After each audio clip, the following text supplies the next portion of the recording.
Good morning, my dear students. I welcome the student of BSc second year. BSc second year के botany के class में आपका welcome है। हम लोग पेपर 1 के यूनिट 4 में अभी चर्चा कर रहे हैं रिकम्बिनेंट डीएनए टेक्नोलॉजी या रिकम्बिनेंट डीएनए तकनीक के बारे में। तो जैसा कि हमने पिछली कक्षा में पिछली क्लासेस में चर्चा किया था कि रिकम्बिनेंट डीएनए तकनीक जो है, जिसे आरडीएनए टेक्नोलॉजी भी कहा जाता है या रिकम्बिनेंट डीएनए टेक्नोलॉजी भी कहा जाता है, जैव प्रौद्योगिकी बायोटेक्नोलॉजी का क्षेत्र है और इसका उपयोग जो है टीकाकरण के निर्माण में, प्रतिजैविक एंटीबायोटिक के निर्माण में, बहुत सारे आपके जो प्रोटीन के उत्पाद हैं उनके निर्माण में, एंजाइम के निर्माण में इनका उपयोग होता है। तो हमने पढ़ा था कि रिकम्बिनेंट डीएनए तकनीक के कौन कौन से मुख्य चरण होते हैं। तो मैं एक बार आपको पुनः याद दिलाना चाहता हूं कि रिकम्बिनेंट डीएनए तकनीक जो है वह अनेक चरणों में संपन्न होने वाली क्रिया है। इसमें प्रथम जो है चरण जो होता है वह होता है डीएनए का पृथक्करण, आइसोलेशन ऑफ डीएनए। तो जो विभिन्न प्रकार की कोशिकाएं हैं, जैसे आपका जीवाणु कोशिकाएं हो गई या जंतु कोशिकाएं या पादप कोशिकाएं हैं, इन कोशिकाओं से डीएनए का पृथक्करण। इनके पृथक्करण के बाद रेस्ट्रिक्शन एंजाइम द्वारा डीएनए का पाचन, इसके बाद होता है डीएनए संवर्धन, जो पॉलीमरेज चेन रिएक्शन, पॉलीमरेज श्रृंखला अभिक्रिया द्वारा संपन्न होता है।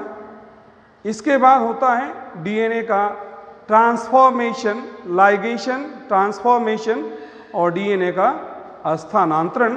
उसके बाद आपका जो है जो मेजबान जो कोशिका है या जो होस्ट सेल है उससे उत्पाद की प्राप्ति। तो पिछले क्लास में हमने डीएनए कैसे आइसोलेट करना है, कैसे पृथक करना है, इसके बारे में चर्चा किया था। तो मैंने बताया था कि वैसी कोशिकाएं जिसमें कोशिका भित्ति होती है, विभिन्न प्रकार के एंजाइम के उपयोग से उनकी कोशिका भित्ति को नष्ट किया जाता है, कोशिका भित्ति को तोड़ा जाता है। कोशिका भित्ति के बाहर क्या होता है, अंदर क्या होता है, प्लाज्मा झिल्ली होती है, उसको भी एंजाइम की सहायता से नष्ट किया जाता है। फिर आपका केंद्रक से आपका डीएनए पृथक्करण किया जाता है। अब माइटोकॉन्ड्रिया या क्लोरोप्लास्ट का भी डीएनए क्या कर सकते हैं, पृथक कर सकते हैं। तो आपका जो है आवरण जो है कोशिका का नष्ट करना होता है। तो विभिन्न प्रकार के एंजाइम जो है उपयोग में लाए जाते हैं कोशिका भित्ति को नष्ट करने के लिए, और यह निर्भर करता है कि कोशिका भित्ति की रासायनिक संरचना किस प्रकार की है। तो जैसे पादप कोशिका है, पादप कोशिका की कोशिका भित्ति की संरचना भिन्न होती है। जीवाणु कोशिका की कोशिका भित्ति की संरचना भिन्न होती है। जो कवक होता है, फंगस होता है, उसकी कोशिका भित्ति की संरचना भिन्न होती है। तो रासायनिक संरचना के आधार पर विभिन्न प्रकार के कोशिका भित्ति को नष्ट करने के लिए विभिन्न प्रकार के एंजाइम का उपयोग किया जाता है। जैसे पादप कोशिका की कोशिका भित्ति को नष्ट करने के लिए पेक्टिनेज एंजाइम का उपयोग करते हैं। सो पेक्टिनेज एंजाइम जो है, जो पादप कोशिका भित्ति का सबसे बाहरी जो सतह होता है, लेयर होता है, उसको नष्ट करने के लिए पेक्टिनेज एंजाइम का उपयोग किया जाता है। उसके बाद जो है प्राथमिक द्वितीयक कोशिका भित्ति होती है, जिसको नष्ट करने के लिए सेल्यूलेज तथा हेमीसेल्युलेज एंजाइम का उपयोग किया जाता है। चूंकि प्राथमिक तथा द्वितीयक कोशिका भित्ति में सेल्यूलोज तथा हेमीसेल्युलोज पाए जाते हैं।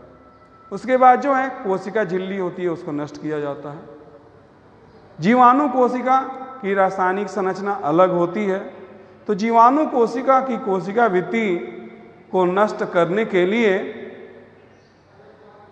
लाइसोजाइम का उपयोग किया जाता है। तो लाइसोजाइम जो है जीवाणु कोशिका की कोशिका भित्ति को तोड़ता है। तो जीवाणु कोशिका की कोशिका भित्ति जो है म्यूरिन का बना होता है, जो 2 प्रकार के संघटक एन एसिटाइल ग्लूकोसामीन और एन एसिटाइल मीरामिक अम्ल का बना होता है। तो लाइसोजाइम एंजाइम से जीवाणु कोशिका की कोशिका भित्ति को तोड़ा जाता है, नष्ट किया जाता है। जो तीसरे प्रकार की कोशिका है जिसमें कोशिका भित्ति पाई जाती है, वह होता है कवक सेल या फंगल सेल।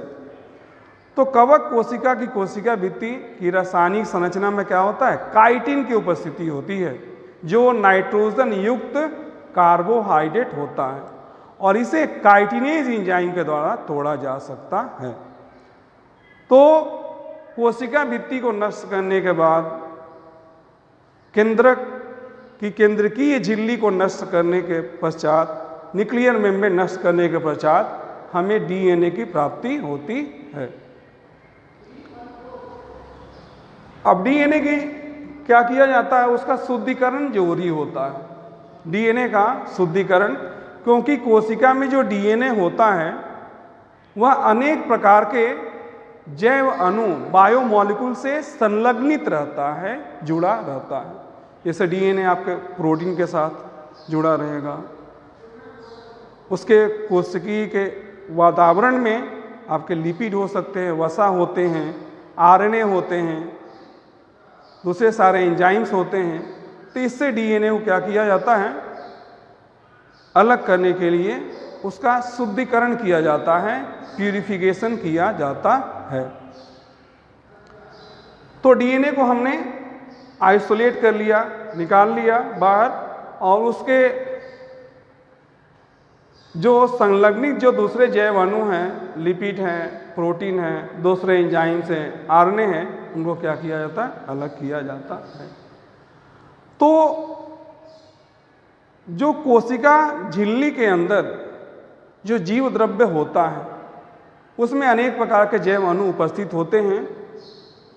तो आप जब डीएनए आइसोलेट करते हैं, डीएनए के पृथक करते हैं, तो उसमें बहुत सारे जैव अणु उसके साथ साथ क्या हो जाते हैं, उपलब्ध हो जाते हैं। तो उनके शुद्धिकरण, डीएनए के शुद्धिकरण करना क्या होता है, आवश्यक हो जाता है, जिसे रिकम्बिनेंट डीएनए टेक्नोलॉजी का तकनीक का सफल रूप से उपयोग हो सके।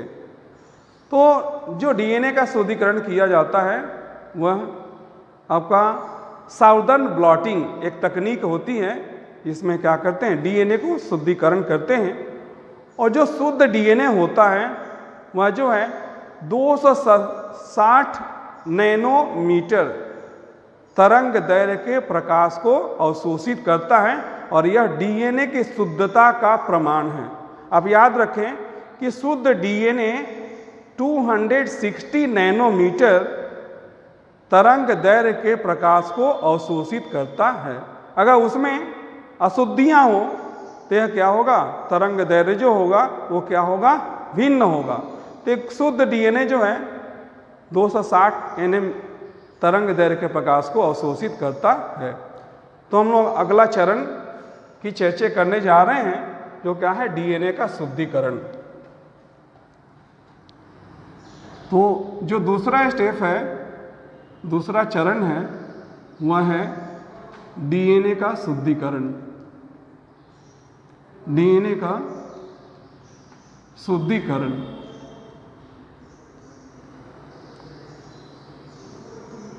शुद्धिकरण, प्यूरिफिकेशन ऑफ डीएनए। प्यूरिफिकेशन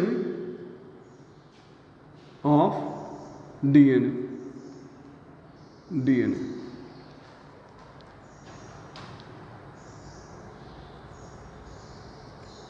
ये कोशिका है,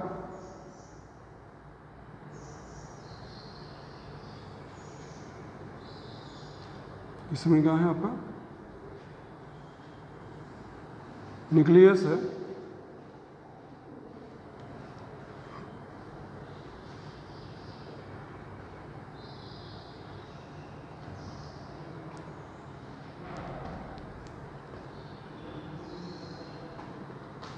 ये आपका डीएनए अणु है। क्या है आपका डीएनए।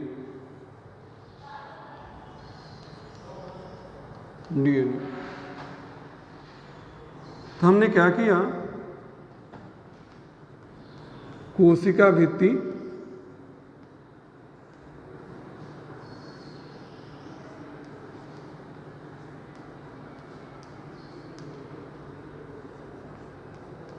को नष्ट करते हैं,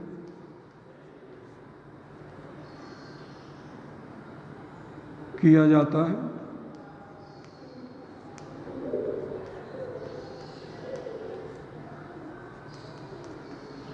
इसके पश्चात आपका कोशिका झिल्ली को नष्ट किया जाता है।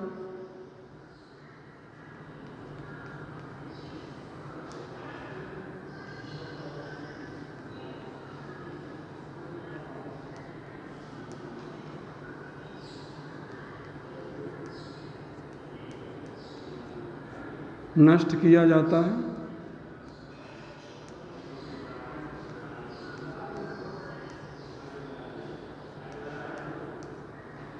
इसके पश्चात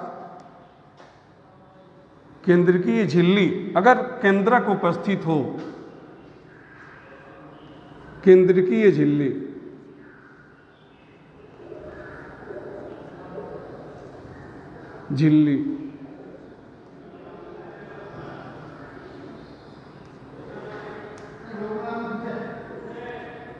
वो नष्ट किया जाता है। अगर उपस्थित हो, वो नष्ट किया जाता है। उसके बाद क्या होता है, डीएनए का क्या होता है, पृथक्करण होता है।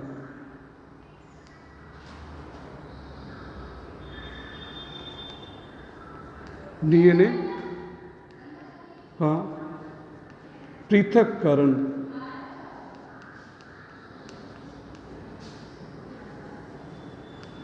होता है। तो आपने कोशिका भित्ति को नष्ट किया, उसके बाद कोशिका झिल्ली को नष्ट किया, उसके बाद अगर केंद्रक उपस्थित हो तो केंद्रकीय झिल्ली, क्योंकि जीवाणु कोशिका में क्या होती है, कोशिका झिल्ली, केंद्रकीय झिल्ली अनुपस्थित होती है।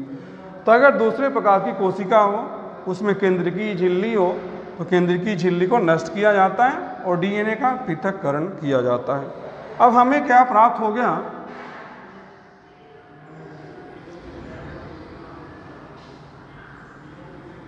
डीएनए की प्राप्ति हो गई। क्या हो गई, डीएनए की प्राप्ति। अब इस डीएनए का क्या करना है, शुद्धिकरण किया जाता है। डीएनए क्या करते हैं, शुद्धिकरण।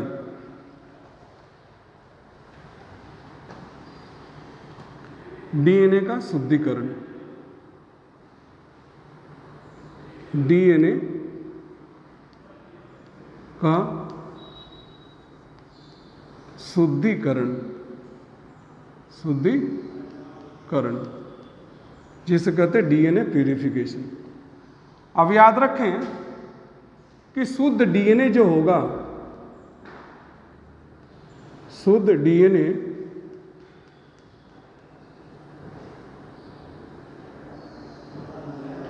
260 नैनोमीटर तरंग दैर्घ्य के प्रकाश को अवशोषित करता है, के प्रकाश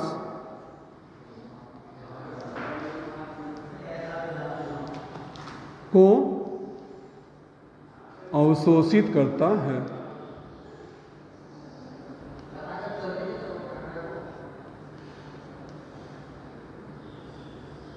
अवशोषित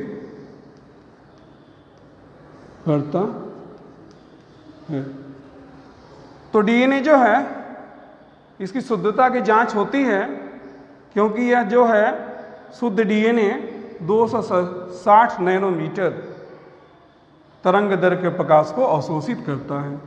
आपकी सूचना के लिए बता दूं कि 1 नैनोमीटर बराबर होता है 10⁹ मीटर, 10⁻⁹ मीटर। तो डीएनए का शुद्धिकरण किया जाता है, किस तरंग दैर्घ्य के प्रकाश को यह अवशोषित करता है। और डीएनए के शुद्धिकरण की जो तकनीक है आपका स्पेक्ट्रोफोटोमीटर एक इंस्ट्रूमेंट होता है जो तरंग दैर्घ्य पर निर्धारित है, उसकी सहायता से डीएनए का क्या किया जाता है, शुद्धिकरण किया जाता है। तो जैसा कि मैंने बताया कि जब आप डीएनए को बाहर निकालते हैं अब यहाँ देखिए, यहाँ जीव द्रव्य में अनेक प्रकार के जैव अणु हैं। यहाँ वसा है, प्रोटीन है, एंजाइम है। अब इस माध्यम से आपको डीएनए को क्या करना है, शुद्ध रूप में पृथक करना है, उसे आप बाहर निकालना है।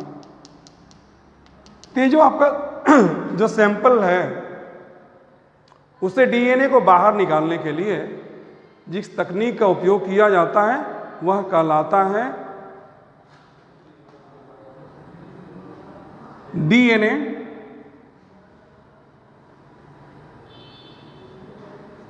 जो आइसोलेट किया जाता है शुद्ध रूप में, जिसको पृथक किया जाता है, उस तकनीक को कहा जाता है साउदर्न ब्लॉटिंग। तो आगे की चर्चा हम, तो डीएनए का जो शुद्धिकरण होगा ये जिस उपकरण की सहायता से किया जाता है वह उपकरण कहलाता है स्पेक्ट्रोफोटोमीटर। क्या कहलाता है, स्पेक्ट्रोफोटोमीटर।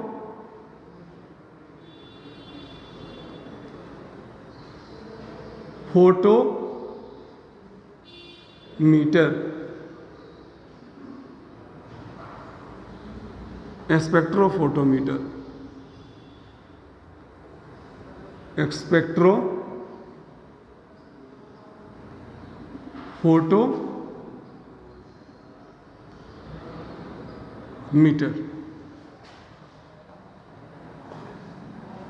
अब जो आपका सैंपल है कोई भी सैंपल आपका दिया हुआ है, जैसे आपका जीव द्रव्य में क्या है, डीएनए जैसा कि बताया बहुत सारे जैव अणु के साथ जुड़ा हुआ रहता है। तो सैंपल से किसी दिए गए सैंपल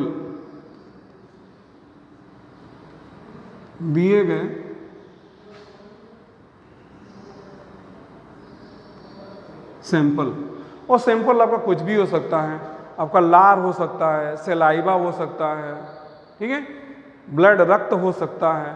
तो जो भी आपका सैंपल होगा उसे डीएनए को पृथक करने का जो तकनीक है वह कहलाता है साउदर्न ब्लॉटिंग। तो किसी दिए गए सैंपल से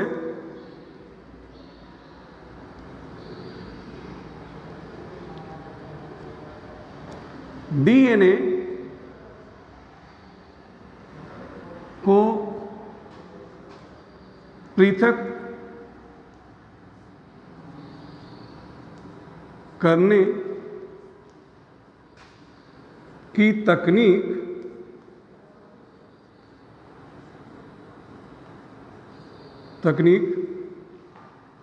क्या कहलाती है, southern blotting. Southern blotting, southern blotting.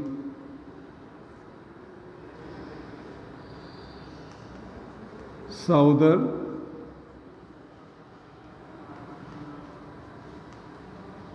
Blotting. आपकी सूचना के लिए मैं बता दूं कि 3 प्रकार के ब्लॉटिंग तकनीक होते हैं, नॉर्दर्न ब्लॉटिंग, साउदर्न ब्लॉटिंग तथा वेस्टर्न ब्लॉटिंग। सो आप याद रखें कि नॉर्दर्न ब्लॉटिंग जो है किसी दिए गए सैंपल से, जैसे मैंने बताया कि सैंपल कुछ भी हो सकता है, आपका लार जो है सलाइवा है वो हो सकता है, नहीं, जो ऊतक से निकाला हुआ फ्लूइड है वो हो सकता है, नहीं, या आपका रक्त हो सकता है। तो कोई भी जो जैविक सैंपल है उससे डीएनए, प्रोटीन और आरएनए को अलग किया जाता है। उस तकनीक को क्या कहा जाता है? ब्लॉटिंग कहा जाता है। तो डीएनए को पृथक करने के लिए किसी भी सैंपल से साउदर्न ब्लॉटिंग का उपयोग किया जाता है। आरएनए को पृथक करने के लिए नॉर्दर्न ब्लॉटिंग का उपयोग किया जाता है। और प्रोटीन को किसी दिए गए सैंपल से पृथक करने के लिए वेस्टर्न ब्लॉटिंग का उपयोग किया जाता है।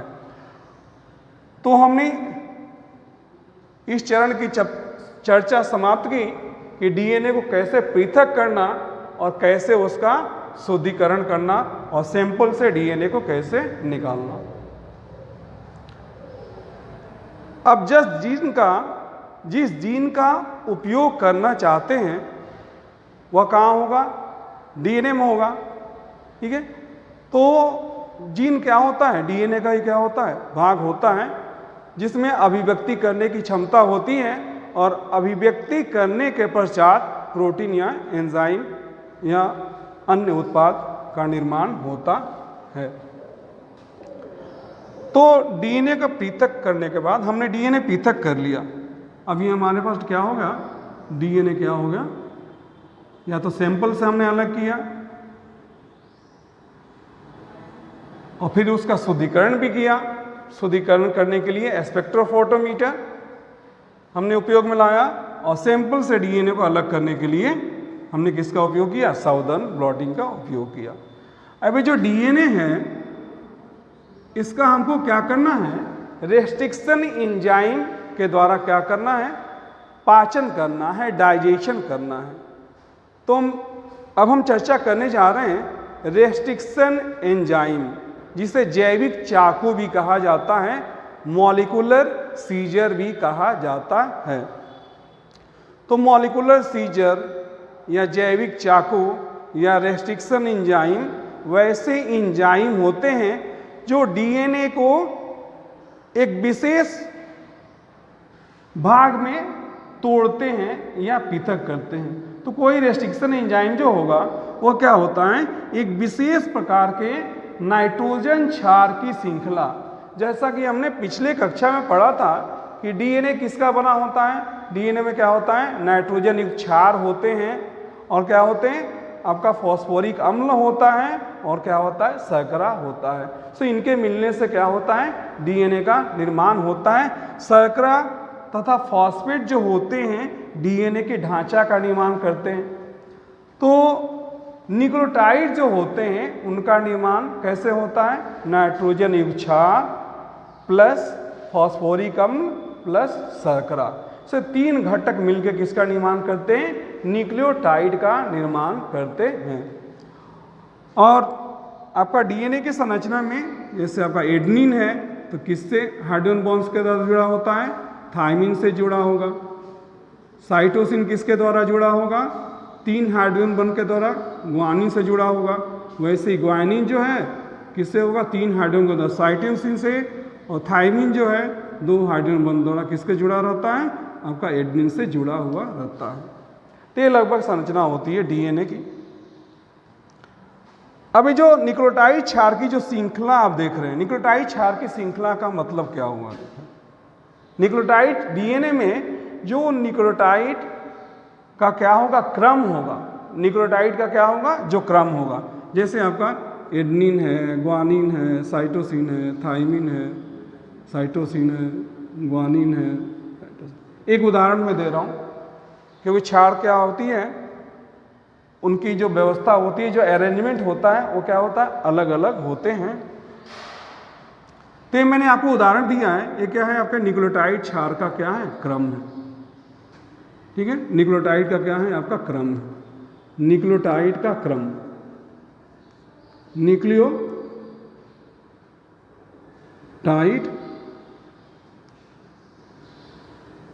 का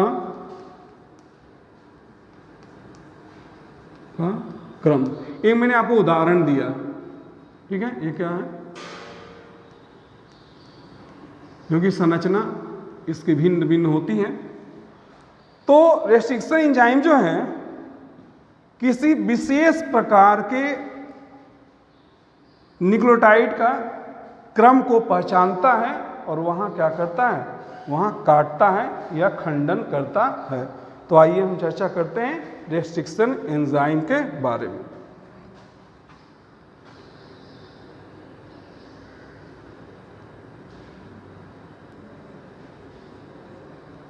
जैविक चाकू, जिसे मॉलिक्यूलर सीजर कहते हैं, मॉलिक्यूलर सीजर, क्योंकि चाकू का काम क्या होता है, काटना। तो यह जैविक चाकू इसलिए कि डीएनए को क्या करता है, आपको काटता है, उसको खंड खंड में तोड़ता है। तो इस एंजाइम का उपयोग क्या होता है, डीएनए का खंडन करना, डीएनए का खंडन करना।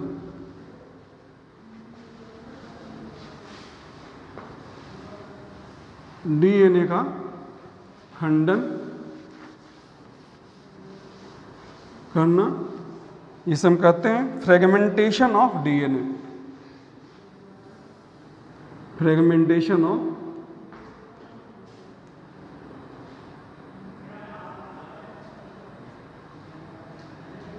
Fragmentation of DNA, fragmentation of DNA किसके आधार पर,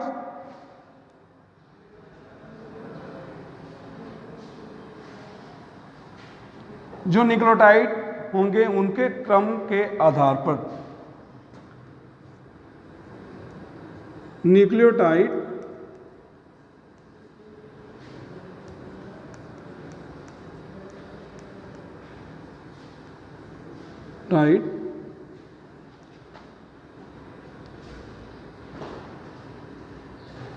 के क्रम के आधार पर, के क्रम के आधार पर। तो रेस्ट्रिक्शन एंजाइम जो है डीएनए का जो खंडन करते हैं या डीएनए का फ्रेगमेंटेशन कहते हैं या डीएनए का पाचन कहते हैं, क्योंकि पाचन में क्या होता है, कोई भी अणु क्या होता है, छोटे छोटे अणुओं में क्या होता है, टूटता है। तो यहाँ डीएनए का क्या हो रहा है, खंडन हो रहा है, फ्रेगमेंटेशन हो रहा है। सो न्यूक्लियोटाइड के क्रम के आधार पर जो है रेस्ट्रिक्शन एंजाइम विशेष प्रकार के न्यूक्लियोटाइड के क्रम को पहचानता है और वहाँ क्या करता है, उसका खंडन करता है, फ्रेगमेंटेशन करता है। तो रेस्ट्रिक्शन एंजाइम जो है उसका मुख्य स्रोत क्या होता है, आपका बैक्टीरिया होता है, जीवाणु होता है। बहुत सारे ऐसे जीवाणु हैं जिससे क्या होता है, रेस्ट्रिक्शन एंजाइम प्राप्त किए जाते हैं। अब प्रश्न यह उठता है कि रेस्ट्रिक्शन एंजाइम जो है जीवाणुओं में क्यों पाए जाते हैं, जीवाणुओं में इसकी क्या उपयोगिता है और क्यों रेस्ट्रिक्शन एंजाइम जीवाणु में या बैक्टीरिया में बना। तो आप याद रखें, और यह सबसे महत्वपूर्ण बिंदु है, मोस्ट इम्पोर्टेंट पॉइंट है कि जीवाणु में रेस्ट्रिक्शन एंजाइम का निर्माण इसलिए हुआ क्योंकि जीवाणु पर क्या होते हैं, वायरस या विषाणु क्या करते हैं, अटैक करते हैं, उनको इन्फेक्ट करते हैं। तो उनसे सुरक्षा करने के लिए, उनसे अपने जीनोम या आनुवांशिक जो अणु हैं उसको बचाने के लिए रेस्ट्रिक्शन एंजाइम की आवश्यकता हुई। तो याद रखें, रेस्ट्रिक्शन एंजाइम जो है जीवाणु में एक प्रकार के प्रतिरोध निर्मित करने की प्रक्रिया है।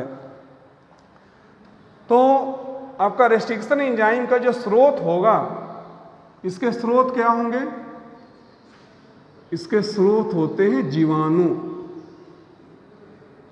क्या होते हैं, जीवाणु या बैक्टीरिया, जीवाणु बैक्टीरिया, ये क्या होते हैं, इसके स्रोत होते हैं। और दूसरा इंपॉर्टेंट पॉइंट है कि रेस्ट्रिक्शन एंजाइम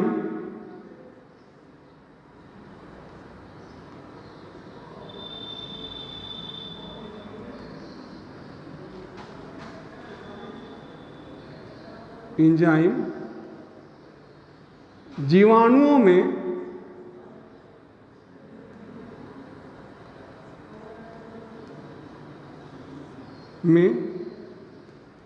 विषाणु या वायरस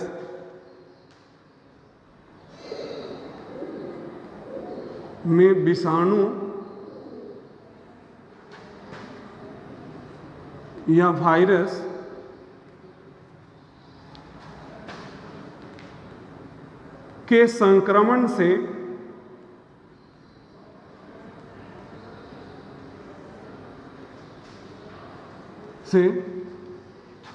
बचाव के लिए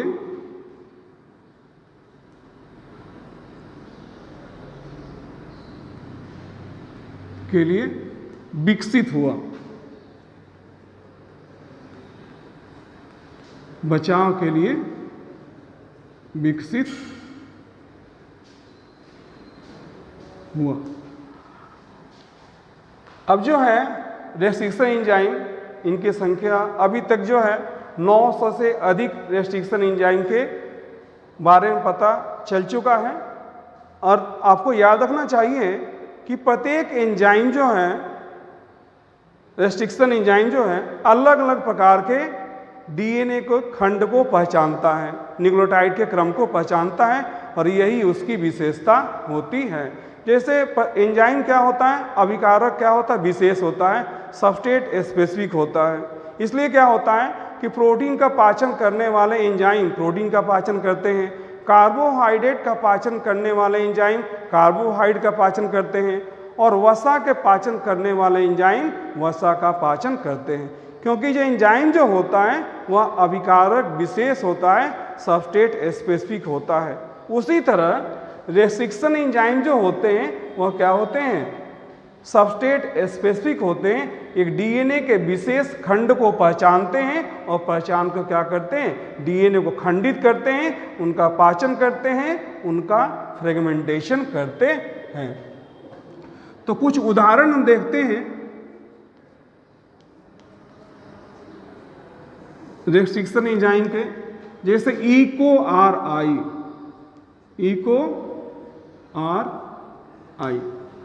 अब देखिए इको आर आई क्या है, आपका एक रेस्ट्रिक्शन एंजाइम है। अब इसमें ई जो है ये क्या बनाता है, जीनस का नाम बताता है।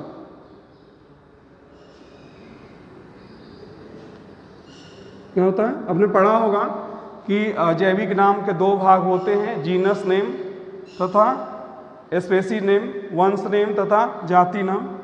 तो ये जीनस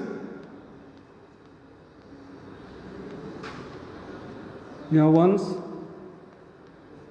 को निर्देशित करता है।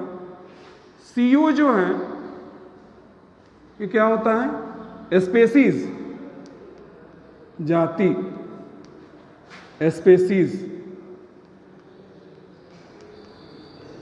स्पेसीज को निर्देशित करता है। तो इको से क्या हो गया, इको से हो गया आपका ई कोलाई। इको क्या हो गया, ई कोलाई, एस्चेरिचिया कोलाई, एक बैक्टीरिया होता है, जीवाणु होता है, जो क्या, जिसे हम क्या कहते हैं, ई कोलाई कहते हैं। अब आर जो है क्या होता है, आपका स्ट्रेन होता है।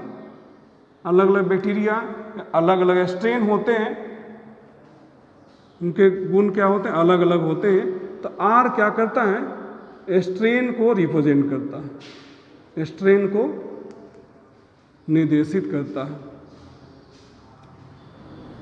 अब जो ये रोमन जो संख्या है 1, यह बताता है कि किस क्रम में इस एंजाइम का विकास हुआ। यह रेस्ट्रिक्शन एंजाइम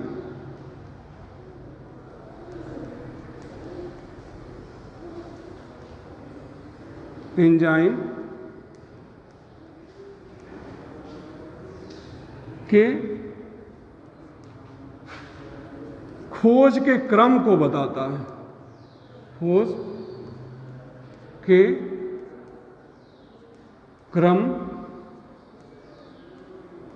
को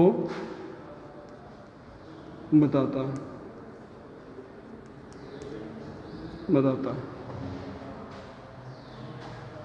तो एक उदाहरण हो गया आपका रेस्ट्रिक्शन एंजाइम का। वैसे और भी होता है, बाम HI होता है। दूसरा है आपका, दूसरे उदाहरण देखें इसका, बाम HI, बाम HI हो गया। अब बाम HI में जैसे मैंने बताया कि प्रत्येक रेस्ट्रिक्शन एंजाइम में पहला भाग क्या होता है, जीनस का, वंश का। अगला दो भाग जो होता है, दो अक्षर होते हैं, किसके लिए होते हैं, स्पेसी के लिए, जाति के लिए। तीसरा स्ट्रेन बताता है और चौथा जो है रेस्ट्रिक्शन एंजाइम के खोज का क्रम बताता है।